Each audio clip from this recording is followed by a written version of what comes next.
मनोजजी जाधव साहेब यांनी नुकतेच सत्यमेव जयते हे YouTube चॅनल सुरू केलेले आहे। त्यांच्या या YouTube चॅनलला माझ्यातर्फे व माझ्या परिवारातर्फे शुभेच्छा आहेत।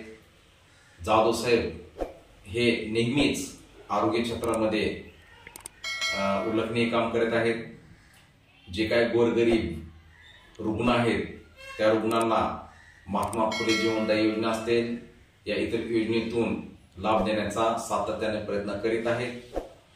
त्यांनी हे जे मीडियामधून जे चालू घडामोडीवर जनतेपर्यंत पोहोचण्याचा एक YouTube चॅनलच्या माध्यमातून अवलंब केला आहे तो कौतुकास्पद असून त्यांनी जनसामान्यापर्यंत जे काय चालू घडामोडी आहेत ते पोहोचण्याचा त्यांनी प्रयत्न करावा व परत एकदा श्री जाधव यांना मी सत्यमेव जयते या YouTube चॅनलसाठी शुभेच्छा देतो व त्यांचं अभिनंदन करतो।